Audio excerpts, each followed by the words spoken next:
কই আর পাবেন এখন আর আগের মতো সেই ভালোবাসাটুকু, আগের মতো সম্মান, আগের মতো শ্রদ্ধা, আগের মতো বউকে অনেক বেশি ভালোবাসা, কেয়ার করা আছে কি এখন?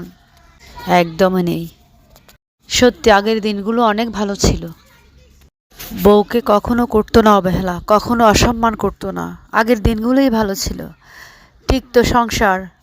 একটা কথা জেনে রাখবেন, ভালোবাসা যদি সত্যি হয়, ওই যে মৃত্যুর আগ পর্যন্ত তার সাথে থাকা যায়। এ যেমন হোক না কেন, টাকা পয়সা, ভালোবাসা যদি সত্যি হয় সেটা চিরজীবন রয়ে যায়, মৃত্যুর আগ পর্যন্ত রয়ে যায়। স্বামী স্ত্রীর মধ্যে যদি মহব্বত না থাকে, সেই ভালোবাসা বেশি দিন টিকে থাকে না। আর আজকার যুগের ভালোবাসা, মহব্বত, এগুলো মনে হয় একদমই নেই। আজকালকার মানুষ অন্যরকম হয়ে গেছে। স্বামী স্ত্রীর মধ্যে মহব্বত নেই, মিল নেই, ভালোবাসা নেই। আগের মতো যদি ভালোবাসা থাকতো, মহব্বত থাকতো, বইয়ের প্রতি সম্মান থাকতো, তাহলে হয়তো বা ভালোবাসা টিকে থাকতো। প্রিয় মানুষটা যদি সঠিক হয় না, ওই যে কুঁড়ের ঘরেও শান্তি। প্রিয় মানুষটা যদি ব্যাঠিক হয় না, রাজপ্রাসাদেও অশান্তি।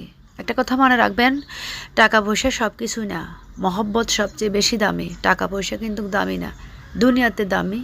তবে টাকা পয়সার থেকেও দামি হচ্ছে মহব্বত, স্বামী স্ত্রীর মহব্বত। এই মহব্বত এখন আর নেই, ওই ভালোবাসা এখন আর নেই, ওই মায়া মমতা আগলে রাখাটা এখন আর নেই।